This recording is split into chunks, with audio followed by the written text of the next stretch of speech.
Clear prop. Star 73, Yankee number 2, following twin traffic, 3 mile final, clear Pleasantville. 1 Charlie Bravo, exited in runway 25, going 4 mile final. This is Behind the Prop with United Flight Systems owner and licensed pilot Bobby Doss and his co-host, Major Airline Captain and designated pilot examiner Wally Mulhern. Now let's go Behind the Prop.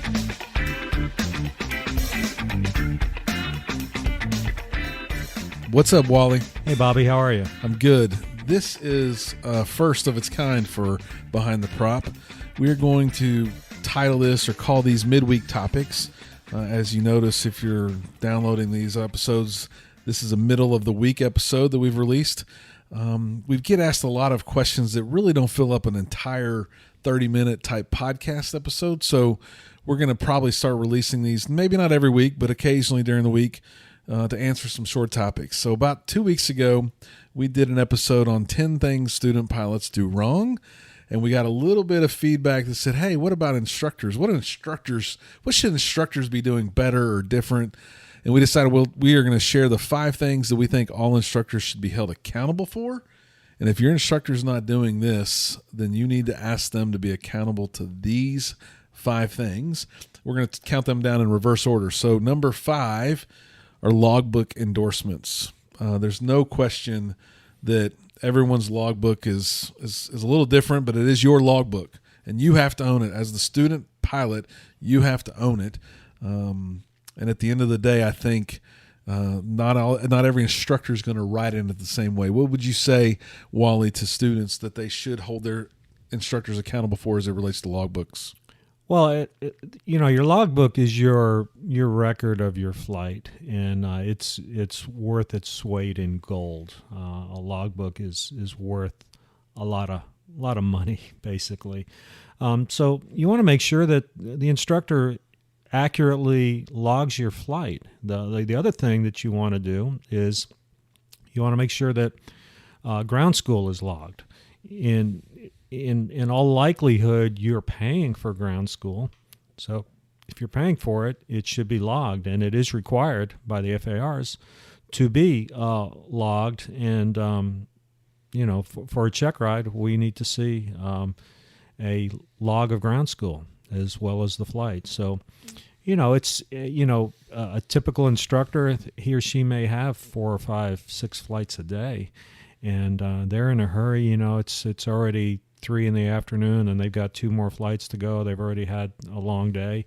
And they may miss things. You may go out and you did a 1-hour flight and you were under the hood for a little while, and the instructor writes in there steep turn stalls, slow flight, and forgets to mention the simulated instrument time. And so it's you're the audit. So say to the instructor, hey, what about the hood time? Oh that's I a forgot good about one. that. Yeah, get that covered. Yeah, so make sure what the instructor logs is accurate.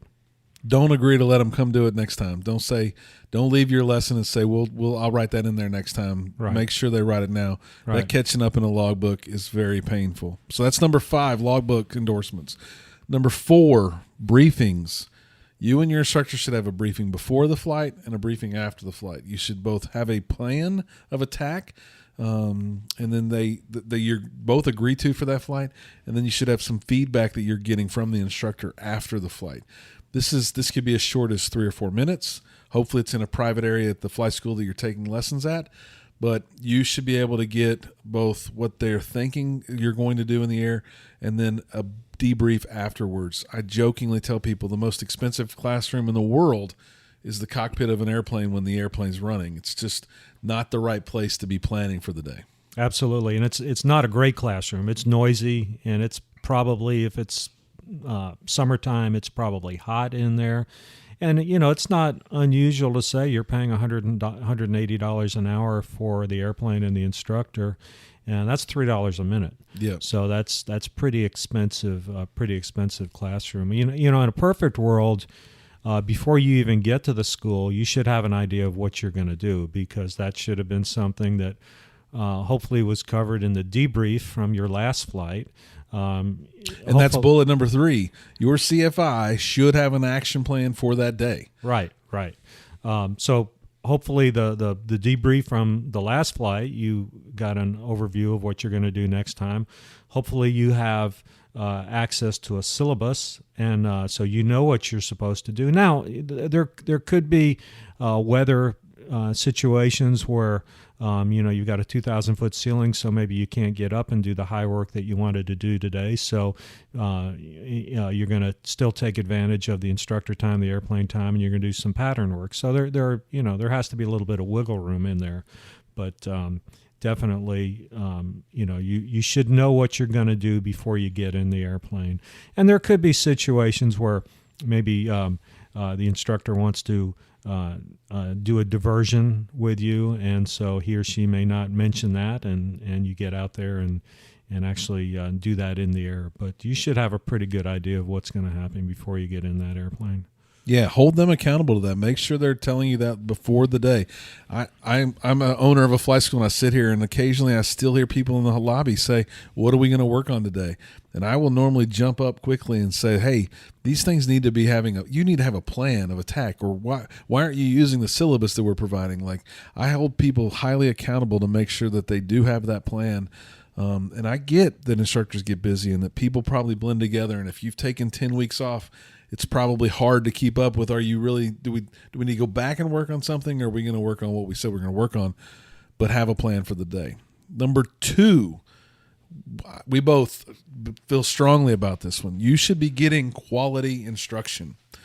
You should be getting an instructor that is providing you value. It shouldn't feel like they're building time. It shouldn't feel like they're just riding along with you no matter what stage of your flight training you're in. Even if you're working on your CFII or MEI, you should be getting quality instruction from that instructor. Often I see a variance of handshake and then something else that happens, whether they go back to their office and work, or student goes to plane to pre-flight and instructor gets something to drink. Like, all those things are really going to happen, but when you and your instructor are working together, you should be getting quality instruction. And often that means, to me, early on in flight training, students are pre-flighting planes. That instructor should be overseeing every action that you have as part of that pre-flight. Everything that you do as it relates to pre-flight planning, they should be doing with you as well. They should be critiquing and coaching. They are your consultant. In corporate America, if you paid somebody to be your consultant, they would be doing a lot of coaching and overseeing, and that's what you should expect from your flight instructor. Wally, what are your thoughts? Absolutely. If you're going to go have heart bypass surgery, you're probably going to try to find the best surgeon you can. You're probably not going to even ask what the price is. You want the best surgeon. You want a quality instructor, obviously, and by and large, 98% of the ones that I get to work with are doing a really good job. But you should demand that. No question. Quality instruction was number 2. And then the number 1 that we think you should be expecting and holding your instructor accountable for is having fun. This might be a little bit counterintuitive, but you should be having fun during your flight training. I think Wally and I have both seen people that don't have fun, and that's more on them than maybe the instructor or the relationship thereof. I think there's some students that don't want to be pilots, and maybe mom and dad are making them be pilots.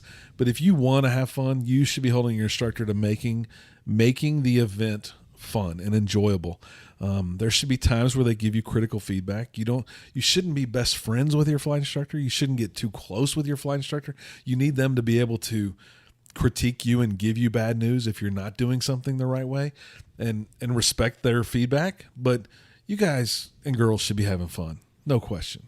When I was learning to fly, well, even today, many, many years down the road, getting to fly an airplane is pretty much the highlight of my day.